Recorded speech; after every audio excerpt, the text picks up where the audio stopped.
Hey meine kleine Mädchen, wie geht es euch? Papa, ich bin Hunger. Oh, du hast Hunger? Mama hat nicht gekocht, bevor sie gegangen ist? Mama ist heute Morgen gegangen. Seitdem haben wir sie nicht mehr gesehen. Nun, wo ist sie hingegangen? Wir wissen es nicht. Sie hatte Taschen dabei, als sie ging. Was soll das heißen, sie hatte Taschen dabei? Ich weiß nicht, Papa. In Ordnung. Ich bringe euch etwas zu essen, okay? Was wollt ihr essen? Pasta und Käse. Ich will Pfannkuchen. Pasta und Käse und Pfannkuchen, okay. Ich liebe dich, Vati. Ich liebe dich auch, Schatz, so sehr. Oh, Papa. Mama hat dir einen Brief hinterlassen. Es tut mir leid, dass ich das tun musste. Aber ich musste anfangen, auf mich selbst aufzupassen. Ich liebe dich sehr und ich liebe meine Mädchen zu Tode, aber ich verdiene ein besseres Leben. Und ich weiß, dass du dich um unsere Mädchen kümmern wirst. Wir sind seit 14 Jahren verheiratet. Wir haben von Gehaltscheck zu Gehaltscheck gelebt. Ich traf einen Mann, der versprach, sich um mich zu kümmern. Der mir ein besseres Leben versprach. Und ich beschloss, mein Risiko einzugehen. Ich hoffe wirklich, dass du das verstehen kannst. Papa, geht es dir gut? Ja, mir geht es gut. Warum bringst du deine Schwester nicht ins Esszimmer? Ich bringe das Essen dorthin. Okay, Papa. Du bist ein großartiger Mann, Marcos. Ich wollte einfach mehr.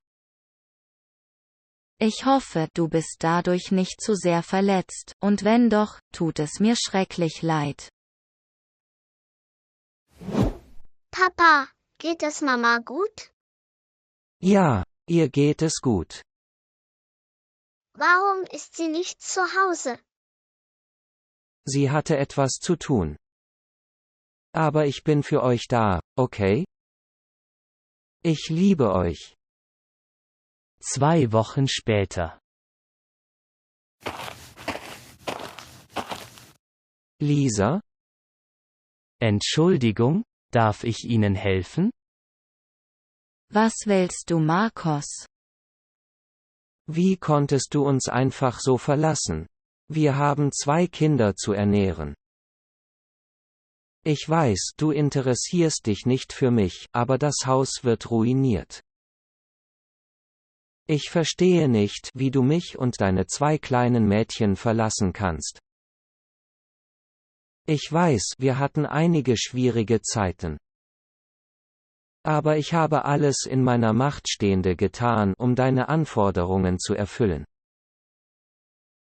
Du hast mich oft verletzt, aber dieses Mal hast du nicht nur mich verletzt. Du hast auch deine 2 kleinen Mädchen verletzt. Ich hoffe, du bist glücklich. Du sagtest, du hättest nie Kinder. Es tut mir leid. Ich hätte nicht gedacht, dass du eine Frau mit Kindern willst. Du lässt also deine Kinder und deine Familie zurück, um einem Mann zu gefallen? Ich weiß, dass es falsch ist, aber ich habe mein leidendes Leben mit meinem Mann satt. Und was ist mit deinen Kindern? Hast du jemals darüber nachgedacht, wie sie ohne ihre Mutter aufwachsen würden? Wird der Vater in der Lage sein, die Pflichten der Mutter zu erfüllen? Wie wird dein Mann seinen Töchtern antworten, wenn sie ihn nach ihrer Mutter fragen? An all das habe ich nicht gedacht. Ich dachte nur an ein besseres Leben für mich. Also dachtest du, ich bin derjenige, der dein Leben verbessern wird, richtig? Ja, das ist leider richtig. Hör zu. Eine Frau, die ihre Kinder und ihren Mann zurücklässt, um sich selbst zu gefallen. Das ist nicht die Frau, mit der ich zusammen sein möchte. Und wenn du deine Kinder verlassen könntest, was wirst du mir in meiner Not antun? Unsere Beziehung ist jetzt vorbei. Thomas, bitte, tu das nicht. Ich habe meinen Mann und meine Kinder für dich verlassen. Nein, du hast deinen Mann und deine Kinder für das Geld verlassen. Ich kann ehrlich sagen, dass ich es bereue, dich getroffen zu haben. Entschuldigen Sie bitte. Ja? Ich weiß, dass die Art, wie wir uns kennengelernt haben, nicht die beste war. Ich möchte nur, dass Sie wissen, dass ich keine Ahnung hatte, dass sie verheiratet ist. Ich wusste nicht einmal, dass sie Kinder hat. Hör zu. Ich möchte nur sagen, dass es mir leid tut, was passiert ist. Das ist gut. Kein Problem. Weißt du, ich meine, ich mache dir keine Vorwürfe. Sie hat ihre Entscheidung getroffen. Wenn ich fragen darf, wie alt sind deine Kinder? Sarah, die Älteste, sie ist 12. Und Roma, die Jüngste, sie ist 6. Oh mein Gott, sie hat eine 6-jährige Tochter zurückgelassen? Ich werde mein Bestes tun, um auf meine Töchter aufzupassen. Ich arbeite jetzt als Kellner in einem Restaurant. Außerdem suche ich derzeit eine Stelle in meinem Beruf. Es ist 2 Wochen gegangen, aber uns geht es gut. Wenn ich fragen darf, was für eine Arbeit machst du? Ich bin ein Automechaniker. Mein Beruf wird mich nicht reich machen, aber er wird die Rechnungen bezahlen und meine Töchter füttern. Ich möchte Ihnen einen Job anbieten. Schauen Sie. Ich besitze eine Immobilienfirma gleich die Straße runter. Ich habe ein Büro, das einen Manager braucht. Aber ich kann das nicht.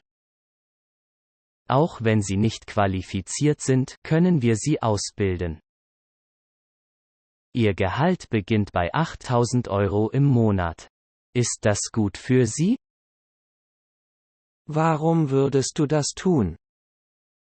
Weil ich glaube, dass Sie ein großartiger Mann sind. Ich meine, nachdem ich Ihre Geschichte gehört habe, habe ich keine andere Wahl, als zu helfen. Ich meine, ich respektiere Männer wie dich. Männer, die ihre Familie an die erste Stelle setzen. Männer, die wählt ihre Familien über sich selbst. Ich respektiere das. Das klingt großartig und ich weiß es wirklich zu schätzen. Aber ich glaube nicht, dass Lisa das mögen würde. Das klingt großartig und ich weiß es wirklich zu schätzen. Aber ich glaube nicht, dass Lisa das mögen würde. Lisa? Sie ist in der Vergangenheit. Ich habe ihr nur gesagt, dass ich sie nicht wiedersehen will. Ich würde niemals so eine Frau daten. Haben wir uns über den Job in meiner Firma geeinigt? Wann fange ich an? Sie starten morgen früh um 8 Uhr. Ich werde Sie persönlich trainieren. Sie starten morgen früh um 8 Uhr. Ich werde Sie persönlich trainieren. Sehen Sie. Das ist die Adresse hier. Und das ist meine Telefonnummer. Sehen Sie. Das ist die Adresse hier. Und das ist meine Telefonnummer. Gut, bis morgen. Sie bleiben ein toller Vater. Gott wird Sie segnen. Vielen Dank. Hallo? Oh mein Gott, es ist ein Desaster. Mein Sohn kam früh von der Schule nach Hause. Komm, ich verstecke dich im Badezimmer. Irgendjemand hier? Bewege dich nicht von dort, wo du bist. Ich werde versuchen, ihn abzulenken, damit du entkommen kannst.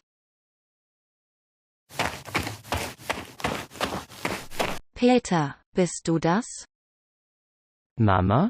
Oh mein Gott. Ich dachte, wir würden ausgeraubt.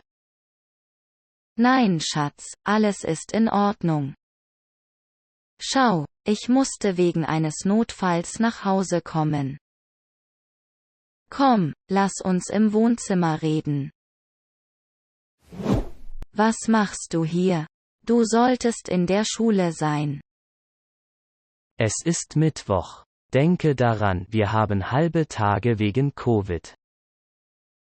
Aber warte, was machst du hier? Ich höre eine Stimme aus deinem Schlafzimmer. Ist da noch jemand drin? Nein, natürlich. Es ist nur. Frau Hoffmann. Ihr Badezimmer ist fertig. Liebling, das ist Thomas. Er ist. Der Klempner. Ich bin der Klempner. Du bist Klempner? Stimmt. Ich habe gerade die Badezimmerrohre deiner Mutter dort drüben gereinigt. Sie waren wirklich verstopft, aber ich bin jetzt damit fertig, sie zu reparieren. Ich muss jetzt losgehen. Warte einen Moment. Vergisst du nicht etwas? Wie ist das? Deine Werkzeuge? Ich bin sicher, du hast welche mitgebracht. Oh ja, das habe ich. Ich habe die Werkzeuge schon früher in den Wagen gelegt. Ich bin gerade zurückgekommen, um einen kurzen Testlauf zu machen, aber alles ist gut. Das ist so interessant. Also wie ist der Name deines Unternehmens? Was ist das? Dein Sanitärunternehmen. Ich möchte es nachschlagen. Es muss doch einen Namen haben, oder? Nun, ich arbeite individuell. Ich bin wirklich selbstständig, kein Firmenname. Also, wie meine Mutter dich findet? Ich habe ihn im Internet gefunden. Okay, das macht Sinn. Das ist so lustig. Weißt du warum? Weil ich dachte, du schläfst mit meiner Mutter. Hör auf, du bist verrückt. Das ist genug. Geh in dein Zimmer.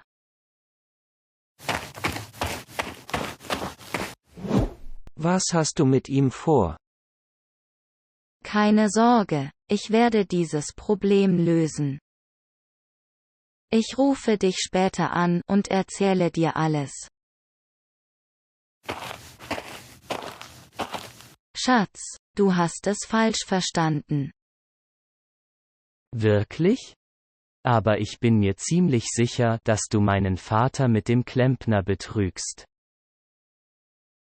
Absolut nicht. Er ist nur Klempner und hat das Badezimmer repariert. Mama, hör auf zu lügen. Es ist offensichtlich, dass der Typ nicht das Geringste über Klempenerarbeiten weiß. Er hat nicht einmal Werkzeug. Gut.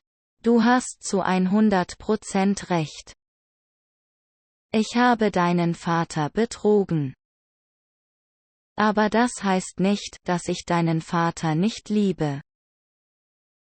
Das ist nur ein Schluckauf in der Beziehung zwischen deinem Vater und mir.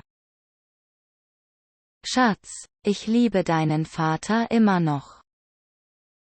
Und das ist nur eine einmalige Sache, das verspreche ich. Nun, ich werde es Papa trotzdem sagen. Was?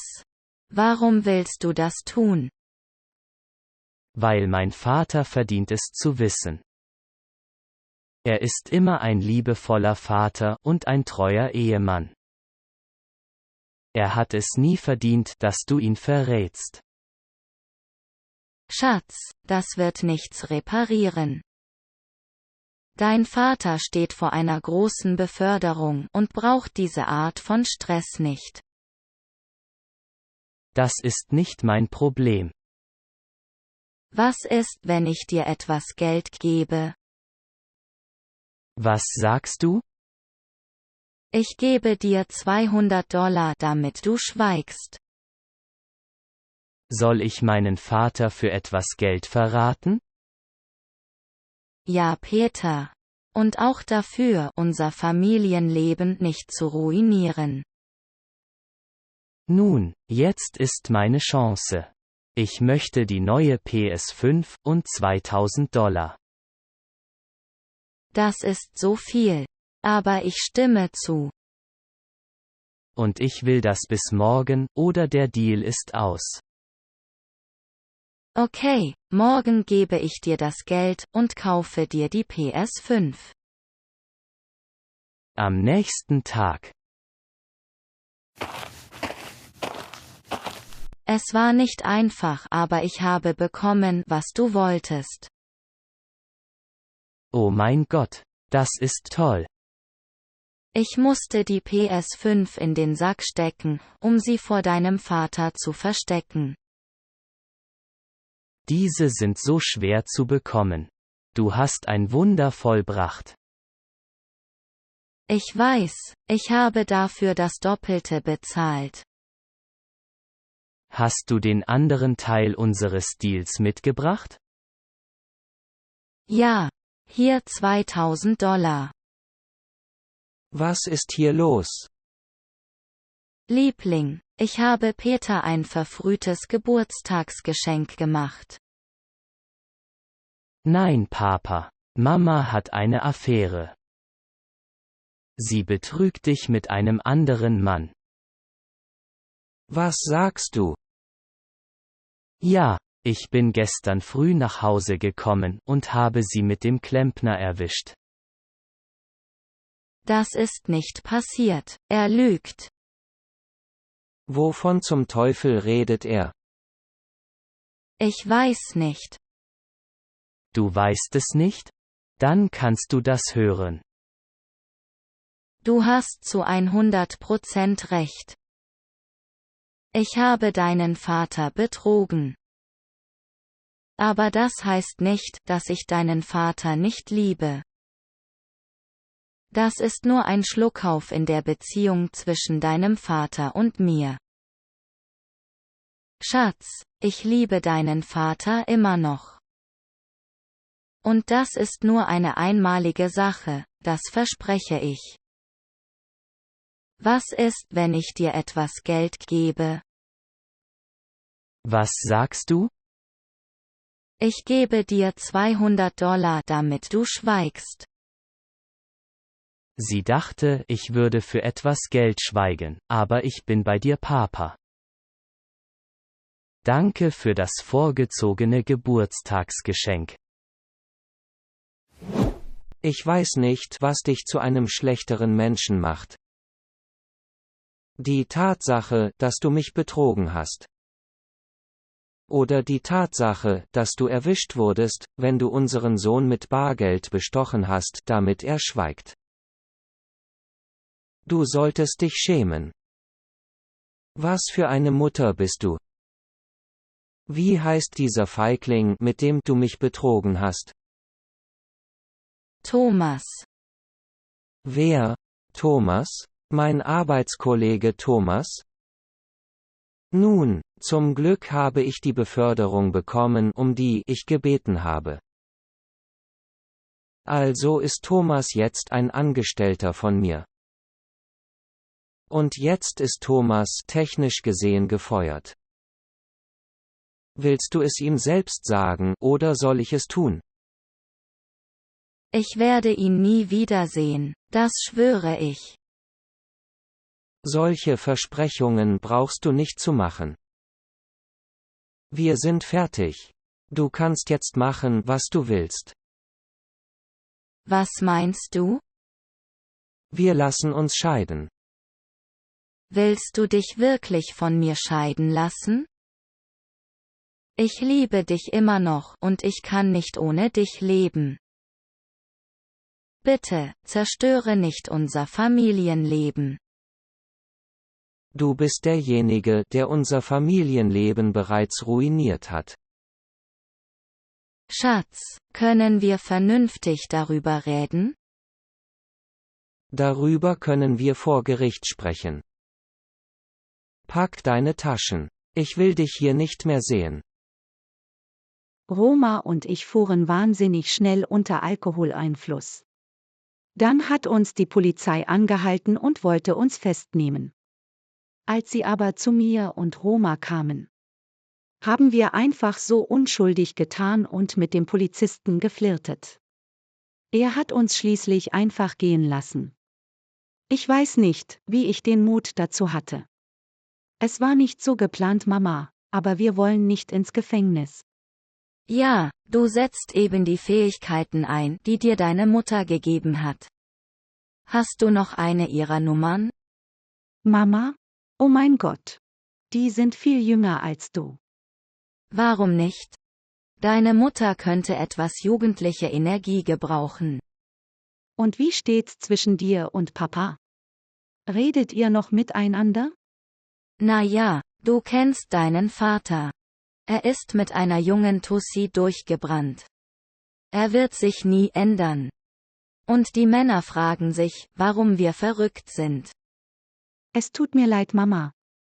Ich hätte das gar nicht erst ansprechen sollen. Kein Problem, Schatz. Er ist immerhin noch dein Vater. Und wie sieht's bei dir aus, Sarah? Gibt's Neuigkeiten? Hast du jemanden? Ja, ich treffe mich tatsächlich mit jemandem. Es ist eine neue Beziehung, aber sie sieht vielversprechend aus.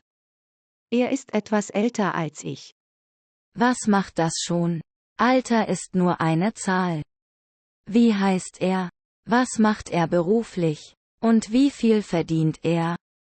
Er heißt Max. Er leitet die Baufirma seines Vaters. Und ich weiß ehrlich gesagt nicht, wie viel er verdient. Schatz, du musst diese Dinge wissen, sie sind wichtig. Wann kann ich ihn kennenlernen? Wie wäre es jetzt gleich? Du hast ihn eingeladen? Er wird nur kurz bei mir sein. Ich habe ihm gesagt, dass ich die Zeit mit dir verbringen möchte, während ich in der Stadt bin. Lass mich ihm vorstellen. Hallo du Hübscher. Ich bin mir nicht sicher, ob ich an der richtigen Adresse bin. Ich suche nach Sarah. Sind Sie Frau Hoffmann? Das kommt darauf an, sind diese Blumen für mich oder für meine Tochter? Natürlich für Sie. Gute Antwort. Komm rein. Hey, diese Blumen sind für dich. Es ist okay. Mama, komm mal her. Ich möchte dir Max vorstellen. Ja, wir haben uns schon an der Tür getroffen. Ein charmanter Kerl. Er hat mir Blumen gebracht. Nun, ich werde euch mal alleine lassen. Ich habe Papa noch nicht mal angerufen. Er weiß noch nicht, dass ich in der Stadt bin. Also Max, wie alt bist du? Ich bin 31, Frau Hoffmann. Bitte, nenn mich Lisa. Also, ich bin 31, Lisa. 31? Das ist ein gutes Alter. Du weißt, meine Tochter ist erst 20, oder? Ja, das ist mir bewusst. Ist das für Sie in Ordnung? Es ist okay. Ich finde es nur irgendwie lustig. Du bist eigentlich näher an meinem Alter als an ihrem. Ich bin 40. Oh, damit habe ich nicht wirklich gerechnet. Du wirkst nervös. Ich nervös? Nein. Mache ich dich nervös, Max? Es ist okay, wenn ja. Mir wurde gesagt, ich sei eine attraktive Frau. Was denkst du? Ja, Sie sind attraktiv. Nicht dein bevorzugter Frauentyp? Ich bin mir nicht sicher, worauf Sie hinaus wollen. Aber das sind komische Fragen. Ich date deine Tochter. Stieftochter. Sie ist meine Stieftochter, nicht meine leibliche Tochter. Ich habe sie zwar ihr ganzes Leben lang großgezogen, aber sie ist nicht meine echte Tochter. Okay, das wusste ich nicht. Hattet ihr ein gutes Gespräch? Ja, wir hatten ein großartiges Gespräch. Ich mag ihn. Ich habe ihm gesagt, dass er das Wochenende bleiben kann, wenn er möchte. Das ist großartig, Mama. Max, jetzt musst du nicht im Hotel übernachten. Ja, das ist super. Nun, ich werde euch jetzt alleine lassen. Ich habe noch einiges zu tun. Was hältst du von Mama? Nicht das, was du erwartet hast? Definitiv nicht das, was ich erwartet habe. Sie. Sie ist ein bisschen verrückt? Ja, genau. Ja, das ist meine Mama. So verrückt sie auch ist, ich liebe sie. Ich wusste nicht, dass sie nicht deine leibliche Mutter ist. Ja, sie ist die einzige Mutter, die ich kenne. Sie ist die Frau, die mich großgezogen hat. Aber hey, das ist wirklich aufregend. Jetzt kannst du das Wochenende bei uns verbringen. Ja, das ist großartig. Bist du bereit, zum Abendessen zu gehen? Ja, lass uns hier verschwinden. 3 Uhr morgens. Du bist spät dran. Oh mein Gott. Lisa, du hast mir einen Schrecken eingejagt. Was machst du so spät noch? Ich hatte einen Albtraum. Ich konnte nicht schlafen. Hast du jemals einen Albtraum, Max? Kennst du die Sorte, die dich die ganze Nacht wach hält? Ich war an diese Albträume gewöhnt, aber nicht mehr. Wie bist du sie losgeworden? Ich weiß nicht, sie sind einfach von alleine weggegangen. Nun, du bist ein Kerl. Es fällt dir wahrscheinlich leicht, sich nachts sicher zu fühlen. Eine Frau wie ich braucht einen Mann, der ihnen Trost spendet. Hör zu, Lisa. Diese ganze Situation gibt mir wirklich das Gefühl. Es ist immer eine verbotene Frucht, die am besten schmeckt.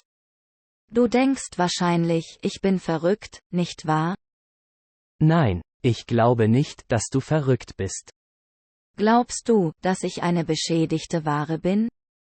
Nein, das glaube ich auch nicht. Was denkst du über mich, Max? Ich denke, es ist Zeit für dich, ins Bett zu gehen. Wow, das war eine langweilige Antwort. Ich dachte, du wärst etwas abenteuerlustiger. Lisa, ich weiß nicht, wohin du mit all dem willst, aber ich date deine Tochter. Stieftochter, ich habe dir schon mal gesagt. Außerdem habe ich nicht vor, dich von ihr zu stehlen. Ich wollte nur fragen, ob du mich ins Bett bringen möchtest. Ich warte drinnen auf dich. 3 Monate später. Mama? Deine Kleidung ist im Trockner. Kannst du sie in mein Zimmer werfen, Schatz? Oh mein Gott. Meine Mama ist schwanger? Guten Morgen, Schatz. Ich wollte dir etwas zeigen, das ich in Mamas Jeans gefunden habe. Was ist das? Ist das, was ich denke, dass es ist? Ja, und in Mamas Jeans. Ich wusste gar nicht, dass sie in ihrem Alter noch schwanger werden kann. Ja, ich auch nicht. Hey Schatz, wo hast du das her? Mama, du bist schwanger? Ich weiß nicht, Sarah. Frag doch Max. Moment. Du wusstest davon? Was? Nein, ich hatte keine Ahnung. Oh ja, sicher hatte er keine Ahnung. Also, 1 plus 1 ergibt 2, oder Max? Max, wovon spricht sie? Wusstest du, dass sie schwanger ist? Nein, das ist das erste Mal, dass ich davon höre. Nun, in dem Teil sagt er die Wahrheit. Aber er sollte eine Ahnung haben, denn er ist derjenige, der keine Verhütung benutzen wollte. Max, wovon redet sie? Ich habe keine Ahnung, wovon sie spricht. Wirklich. Max, deine Verlobte möchte wissen, was hier los ist. Warum sagst du es ihr nicht? Sag es ihr. Ihr was sagen? Es gibt nichts zu sagen. Was ist los mit dir? Schatz, Max und ich schlafen seit Monaten miteinander. Was? Max, sag dazu etwas. Es tut mir leid, Schatz. Ich wollte es dir sagen. Es war ein Fehler. Es war nur einmal. Ich wusste einfach nicht, wie ich es dir sagen sollte. Einmalige Sache? Du meinst einmal pro Woche? Wann war das letzte Mal? Lass mich nachdenken. Letzten Dienstag. Weißt du noch, als Max mir eine Mitfahrgelegenheit zur Arbeit angeboten hat? Nun, er hat mir viel mehr als nur eine Fahrt gegeben. Oh mein Gott, das ist widerlich. Max, wie konntest du?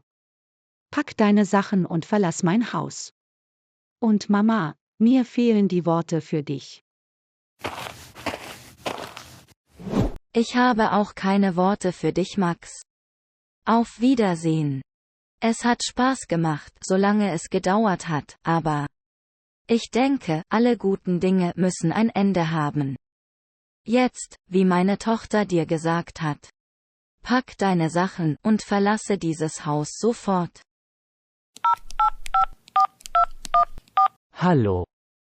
Hallo Peter, bist du draußen? Ja, ich bin gerade angekommen. Soll ich reinkommen? Nein, gib mir noch 5 Minuten. Ich werde jetzt duschen und dich zurückrufen, wenn ich fertig bin, okay? Okay, ich warte. Ihr geht jetzt? Ja, Schatz. Mama, bist du sicher, dass du nicht mitkommen willst? Ja, Schatz, warum kommst du nicht? Es wird Spaß machen. Nein, ich kann nicht. Ich muss bleiben und mir überlegen, was ich zum Mittagessen mache. Ich will Pizza. Oder vielleicht ein paar Cheeseburger?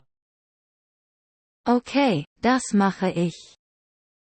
Beeilt euch einfach und verschwindet von hier, okay Leute? Okay, wir gehen. Tschüss, liebe dich Mama. Bis später meine Liebe. Tschüss Jungs, nehmt euch Zeit.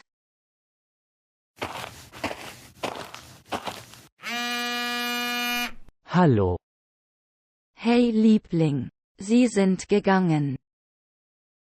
Sie sind gegangen? Was meinst du?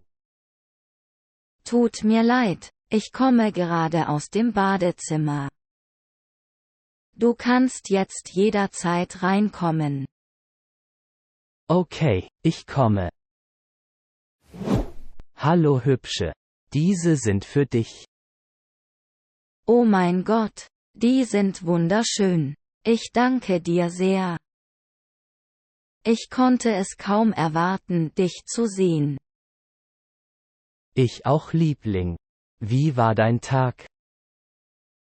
Ziemlich gut, aber jetzt geht es mir besser, weil du hier bist. Hey Schatz, ich habe die Wasserflaschen vergessen. Es ist wie 40 Grad draußen. Was ist hier los? Wer ist das? Ich bin Peter. Wer bist du? Peter, das ist Klaus. Klaus, das ist Peter. Peter ist hier, um die Wasserrohre zu überprüfen. Er ist Klempner. Ich wusste nicht, dass wir ein Klempnerproblem hatten. Natürlich weißt du das nicht. Du kochst nicht und spülst nie Geschirr. Welcher Klempner taucht ohne Ausrüstung auf? Und warum bist du überhaupt so elegant angezogen? Offensichtlich ist er heute nicht hier, um irgendetwas zu reparieren. Er ist hier, um zu inspizieren. Und dann gibt er mir einen Kostenvoranschlag, wie es ein echter Profi tut. Stimmt das nicht, Peter? Ja, natürlich. Okay, ich gehe jetzt. Kannst du das erklären? Wer war das? Ist er dein Freund? Er ist mein Ehemann. Dein Ehemann? Bist du verheiratet? Ja, ich bin verheiratet und habe einen Sohn. Du denkst nicht, dass du das früher hättest erwähnen sollen? Das kann alles ändern, Lisa. Ich wollte die Beziehung zwischen uns nicht ruinieren, indem ich dir sage, dass ich verheiratet bin. Aber ich will kein Hauszerstörer sein. Du bist kein Hauszerstörer. Meine Ehe war vorbei, lange bevor ich dich überhaupt getroffen habe. Okay, aber ihr seid eigentlich immer noch verheiratet. Weißt du was? Ruf mich einfach an, wenn du Single bist, okay? Schau, ich kümmere mich um alles. Max und Klaus werde ich heute los. Meine Ehe wird heute enden. Willst du heute die Scheidung einreichen? So etwas in der Art. Schau, du liebst mich, richtig? Natürlich liebe ich dich. Okay, du musst mir vertrauen. Ich werde mich um alles kümmern. Ich schätze, ich muss meinen Mann und mein Kind loswerden. Was meinst du damit, dass du deinen Mann und dein Kind loswerden wirst? Nun, ich werde tun, was ich tun muss. Wenn ich die Scheidung einreiche, werde ich nur mit der Hälfte davon kommen. Und dazu will ich nicht. Wenn ich sie also loswerde, nehme ich alles. Aber was genau hast du vor, Lisa? Ich werde sowohl meinen Mann als auch mein Kind vergiften. Was? Willst du diese Sandwiches wirklich vergiften? Ja, es gibt keinen anderen Wahl. Aber das ist falsch, Lisa. Du musst mir vertrauen, Peter. Du liebst mich, richtig? Natürlich liebe ich dich. Aber das musst du wirklich nicht. Welche Wahl habe ich? Jetzt möchte ich nicht, dass du beteiligt bist. Also musst du zurück zu dir nach Hause gehen. Und ich werde dich heute Nachmittag treffen. Bist du sicher, dass du dies tun möchtest? Ich bin mir zu 100% sicher. 2 Stunden später. Mama, wir sind zurück. Willkommen zurück, Jungs. Ich habe euch ein paar Sandwiches gemacht. Oh, die sehen so lecker aus. Nun, während ihr esst, gehe ich duschen. Ich möchte, dass ihr bis zum letzten Bissen esst, okay? Okay, Mama. Vielen Dank. Ich liebe dich, Schatz. 10 Minuten später. Wow, ich hätte nicht gedacht, dass es so schnell vorbei ist.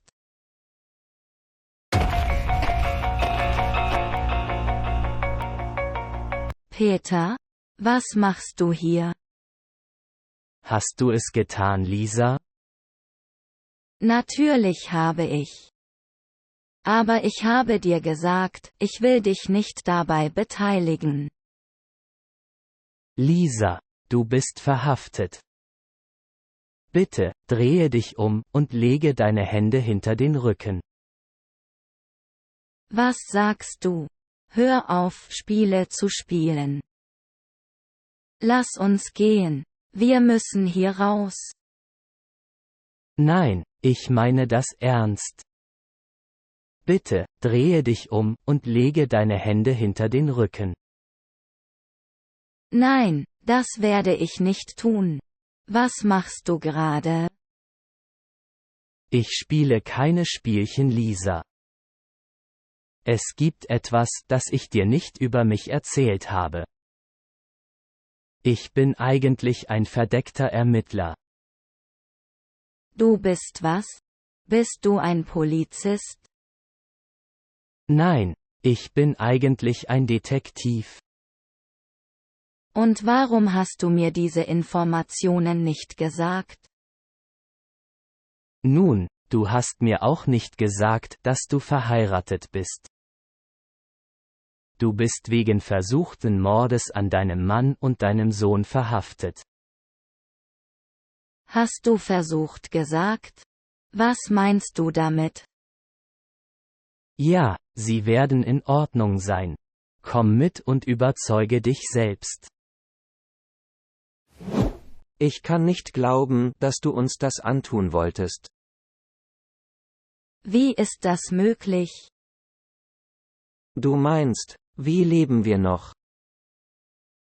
Wir haben die Sandwiches nie gegessen. Wir haben sie einfach weggeworfen. Ich kann immer noch nicht glauben, dass du uns so etwas antun könntest. Was haben wir dir jemals angetan? Ihr Jungs habt nichts getan. Sie ist einfach verrückt. Woher wussten ihr überhaupt, dass ich das tun würde? Nun, wir waren eigentlich nie im Park.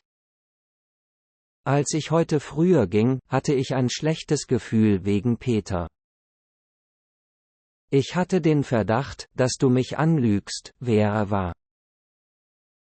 Also habe ich vor dem Haus gewartet, um ihn ohne dich zu konfrontieren.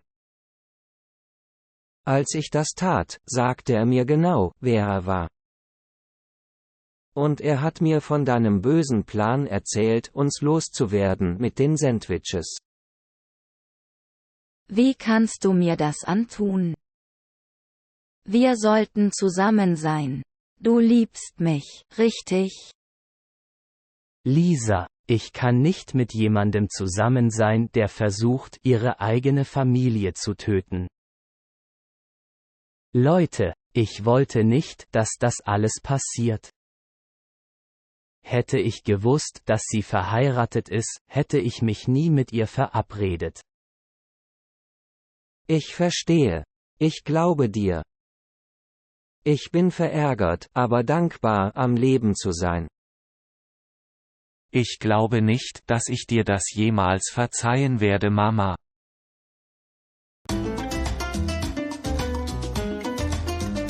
Marco, du musst Mama helfen, Fotos für ihre Fans zu machen. Entschuldigung, Mama. Ich kann gerade nicht. Ich muss dieses Projekt für die Schule morgen beenden. Schatz, diese Bilder sind wichtiger als dein Projekt. Diese Bilder helfen Mama, mehr Follower zu bekommen. Und die Follower mögen alle Mamas Fotos und machen ihre dummen Freunde eifersüchtig. Aber das ist das letzte Projekt des Jahres und es ist 80% meiner Note wert. Marco, komm sofort her und hilf mir, diese Bilder zu machen. Mama, ich habe keine Zeit. Jedes Mal, wenn ich dir beim Fotografieren helfe, dauert es ungefähr 2 Stunden. Bringen sie dir nicht in der Schule bei, immer auf deine Mutter zu hören und zu tun, was sie sagt? Weißt du was? Ich werde dir eine Lektion darüber erteilen, was passiert, wenn du nicht auf deine Mutter hörst.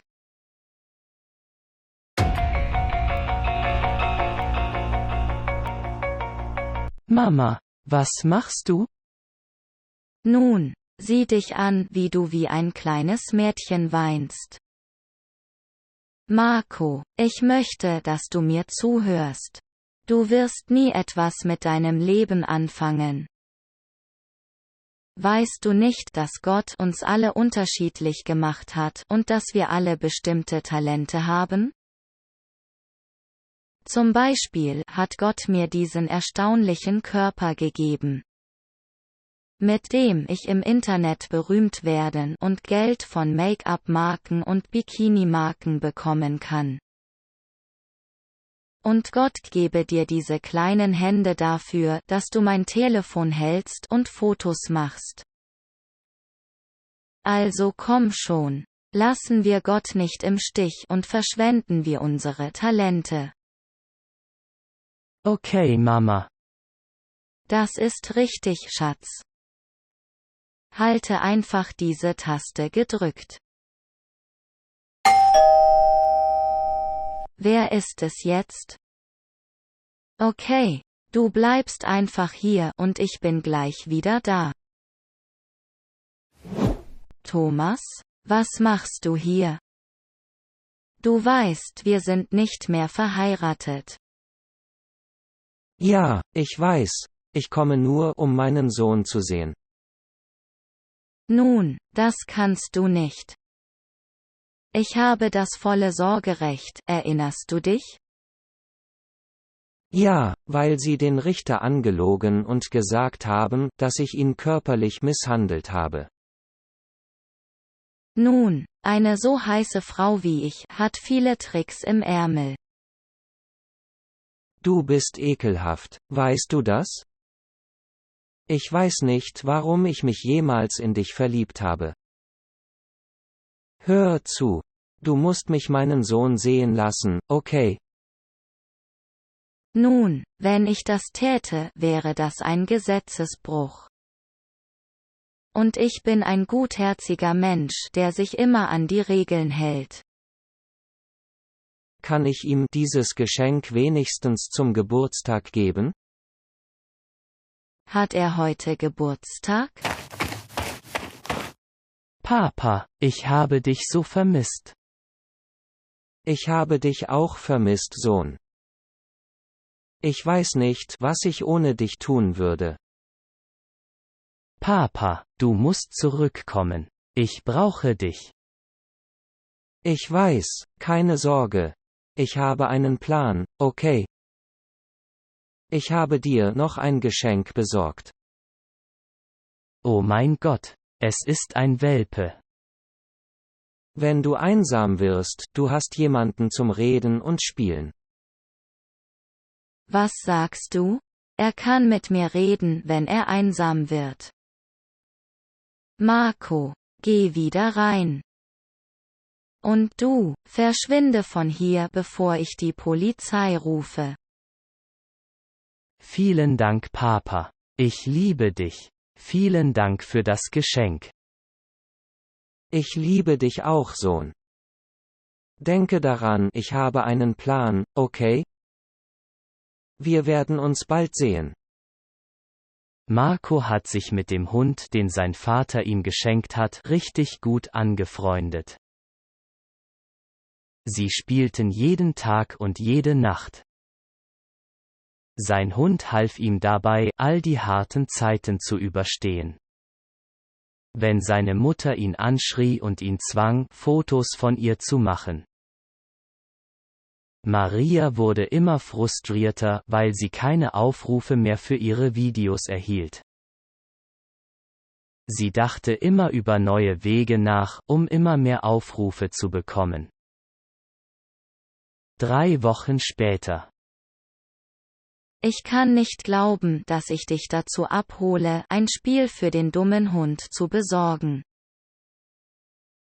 Mama, du hast versprochen, wenn ich die ganze Woche Fotos von dir mache, kaufe ich Max ein paar Spielsachen. Nun, wir sind angekommen. Jetzt hast du 3 Minuten Zeit, um deinem dummen Hund ein Spielzeug zu besorgen. 3 Minuten? Wir haben uns nie auf 3 Minuten geeinigt. Entweder 3 Minuten oder nichts. Nein, bitte. Ich kann es tun. Was mache ich mit diesem Kind? Ich hasse ihn so sehr. Und ich hasse dich auch. Du dummer Hund. Ich denke, alle Hunde sind ekelhaft und sollten sterben. Was? Lisa hat gerade 1 Million Likes für ihr Video bekommen? Sie hat nur mit ihrem Sohn geweint? Jeder könnte das tun. Ich frage mich, wie ich Marco zum Weinen bringen konnte. Komm her, Welpe. Mama wird dir nichts tun. 3 Minuten später. Max, du wirst das Spielzeug nicht glauben, das ich dir besorgt habe. Es war im Angebot und es war das letzte. Max? Mama, Max bewegt sich nicht. Oh, tatsächlich? Das ist verrückt. Ich dachte, er schläft nur. Mama, wir müssen etwas tun. Bringen wir ihn ins Krankenhaus. Ja, wir werden das antun. Ich muss nur zuerst meinen Fans sagen. Was sagst du? Wir müssen uns beeilen. Dafür ist keine Zeit. Ruhig, ich muss mich konzentrieren. Oh mein Gott, Leute! Sie werden nie glauben, was gerade passiert ist. Unser kostbarer Hund, er bewegt sich nicht. Und mein Sohn Marco und ich, wir wissen nicht, was wir tun sollen. Wir können einfach nicht aufhören zu weinen. Marco, komm hier, schau in die Kamera. Du musst mehr weinen. Worüber redest du? Mein Hund wird sterben. Wir müssen ihn ins Krankenhaus bringen. Leute, das ist so schrecklich.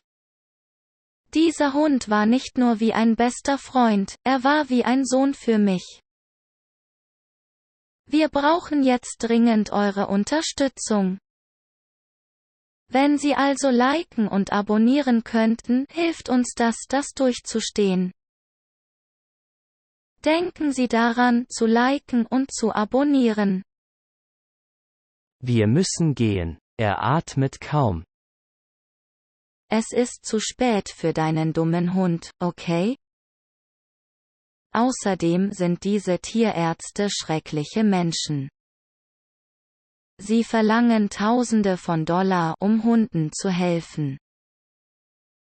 Also, lassen wir Max einfach sterben? Ich habe wenig Geld gespart, um mir eine Gucci-Tasche zu kaufen. Und ich werde mein Geld nicht für deinen hässlichen Hund ausgeben. Madame, Sie sind verhaftet.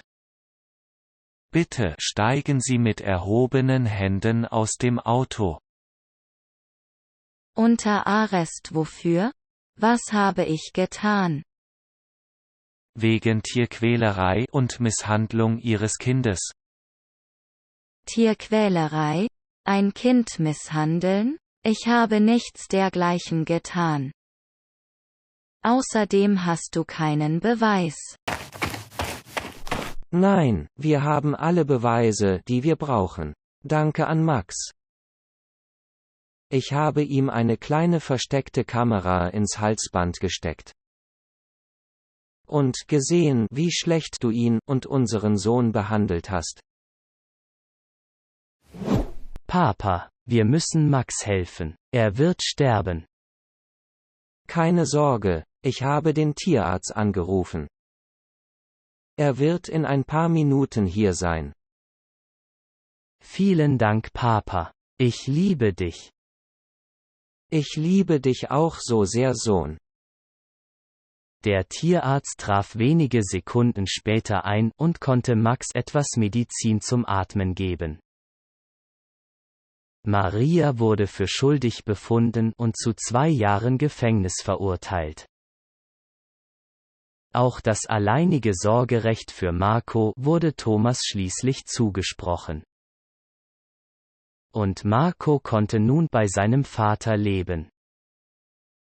Es war einmal eine alleinerziehende Mutter namens Maria. Maria und ihr 10-jähriger Sohn Thomas lebten in einer kleinen Wohnung in einer Vorstadt von Berlin. Maria war seit einigen Jahren geschieden. Sie hatte Mühe, über die Runden zu kommen. Aber sie war immer dankbar für die Liebe und Unterstützung ihres kleinen Sohnes. Alles änderte sich jedoch, als Maria einen Mann namens Klaus traf. Zuerst schien Klaus eine freundliche und fürsorgliche Person zu sein. Er war immer für Maria da, wenn sie ihn brauchte, und er kümmerte sich auch um Thomas. Im Laufe ihrer Beziehung bemerkte Maria jedoch, dass Klaus eine dunkle Seite hatte. Er war kontrollierend, manipulativ und missbräuchlich, sowohl emotional als auch körperlich. Trotz der Warnzeichen fühlte sich Maria von Klaus' Charme und Charisma angezogen. Sie verbrachte immer mehr Zeit mit ihm und vernachlässigte dabei ihren Sohn.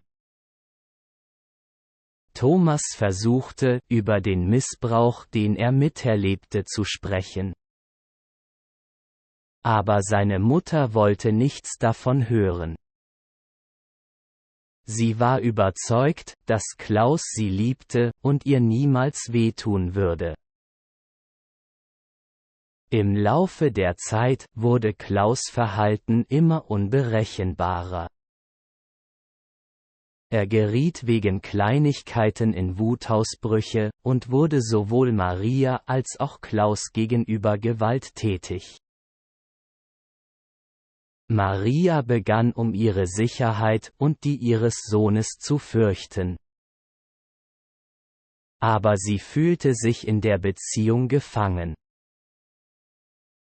Eines Tages machte Klaus Maria einen Vorschlag.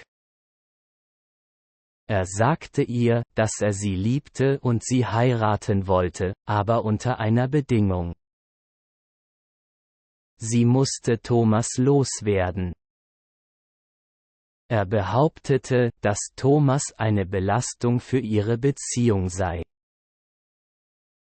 Und dass er niemals glücklich sein würde, solange er in der Nähe sei. Ich kann nicht glauben, dass du meinen Sohn aus dem Haus werfen willst. Er ist noch ein Kind, und du bist erst seit ein paar Monaten bei uns. Tut mir leid, aber ich bin nicht für ihn zuständig. Papa, warum machst du das? Ich dachte, wir wären jetzt eine Familie. Ich verspreche, ich werde brav sein und dir aus dem Weg gehen. Du bist nicht mein Sohn, und ich schulde dir nichts. Du bist nur eine Last für mich und deine Mutter. Ich möchte, dass du bis Ende der Woche weg bist. Klaus, das ist nicht fair. Ich kann ihn nicht einfach so rausschmeißen. Er ist mein Sohn, und ich liebe ihn. Ich bin fertig mit Reden. Entweder er geht, oder ich gehe. Du entscheidest.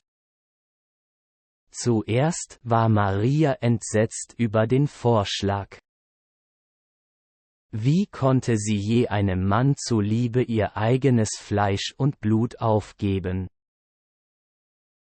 Aber als Klaus' Druck zunahm und sein Missbrauch eskalierte, begann sie darüber nachzudenken. Sie begann zu glauben, dass Thomas loszuwerden der einzige Weg sein könnte, Klaus in ihrem Leben zu behalten. Eines Nachts, während Thomas schlief, packte Maria all seine Sachen zusammen. Dann ließ sie ihn vor der Tür eines Waisenhauses zurück. Sie sagte ihm, dass es ihr leid tue, aber sie müsse tun, was das Beste für sie und Klaus sei. Sie versprach, eines Tages zurückzukommen, um ihn zu holen. Aber tief im Inneren wusste sie, dass sie es wahrscheinlich nie tun würde. Thomas war am Boden zerstört. Er konnte nicht verstehen, warum seine Mutter ihn so im Stich ließ. Er fühlte sich allein und verängstigt, umgeben von Fremden, die sich nicht um ihn kümmerten. Aber er gab die Hoffnung nie auf, dass seine Mutter eines Tages zurückkommen würde, um ihn zu holen. Inzwischen haben Maria und Klaus geheiratet. Eine Zeit lang schien alles perfekt. Thomas war nett und liebevoll zu Maria, und sie konnte sich endlich entspannen und glücklich sein. Es dauerte jedoch nicht lange, bis sich Klaus' wahres Gesicht wieder zeigte. Er wurde kontrollierender und missbräuchlicher als je zuvor. Er würde Thomas' Abwesenheit nutzen, um Maria zu manipulieren und Schuldzuweisungen zu machen, damit sie tat, was er wollte. Und Maria, die sich schuldig fühlte für das, was sie ihrem Sohn angetan hatte, würde sich fügen. Mit der Zeit begann Klaus immer offensichtlicher zu betrügen. Er brachte Frauen ins Haus, wenn Maria nicht da war, und gab ihr Geld aus, das sie hart verdient hatte. Maria wusste, dass etwas nicht stimmte. Aber sie hatte Angst, ihre Beziehung zu verlieren, wenn sie sich mit Klaus konfrontierte. Jahre vergingen, und Thomas wuchs im Waisenhaus auf. Er versuchte ein paar Mal, seine Mutter zu erreichen, aber sie antwortete nie. Er begann die Hoffnung zu verlieren, dass er jemals wieder mit ihr vereint sein würde. Doch das Schicksal hatte andere Pläne. Eines Tages wurde Thomas von einem Anwalt kontaktiert. Er mitteilte ihm, dass seine Mutter gestorben sei, und ihm alles hinterlassen habe, was sie habe. Thomas war schockiert. Er hatte nie etwas von seiner Mutter erwartet, geschweige denn ihr Erbe. Er ging zu ihrer Beerdigung und war fassungslos, Klaus dort zu sehen. Klaus war gealtert. Aber er war immer noch dieselbe manipulative und missbräuchliche Person, an die Thomas sich erinnerte. Er versuchte mit Thomas zu reden, aber Thomas wollte nichts mit ihm zu tun haben. Er war nur da, um sich von seiner Mutter zu verabschieden. Nicht, um eine Beziehung zu dem Mann wieder aufleben zu lassen, der sie gezwungen hatte, ihn zu verlassen. Als die Beerdigung endet, spricht der Anwalt erneut mit Thomas. Er überreichte Thomas einen Brief, den seine Mutter geschrieben hatte, bevor sie starb. In dem Brief drückte Maria ihr tiefes Bedauern darüber aus, was sie Thomas angetan hatte. Sie erklärte, dass sie von der Liebe zu Klaus geblendet worden sei. Und dass sie einen schrecklichen Fehler gemacht habe, indem sie ihren Sohn verlassen habe. Marias Brief enthüllte auch eine schockierende Wahrheit über Klaus. Er hatte sie die ganze Zeit manipuliert, ihre Liebe zu ihm benutzt, um sie zu kontrollieren. Außerdem isolierte er Maria vom Rest der Welt. Er hatte sogar ihr und Thomas' Leben bedroht.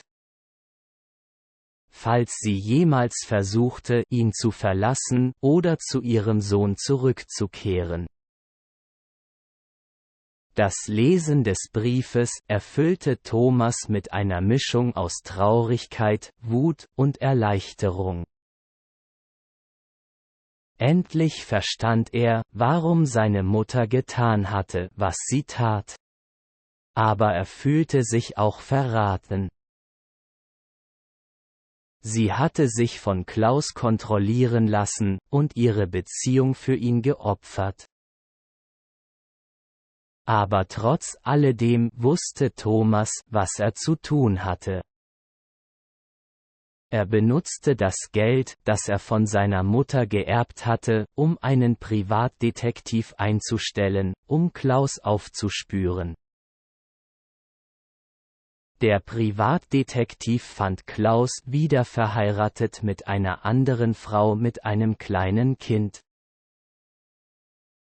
Nach einem Monat Ehe zwang Klaus diese Frau, ihren Sohn aus dem Haus zu werfen. Als Thomas ihn konfrontierte, war Klaus schockiert und versuchte, alles abzustreiten.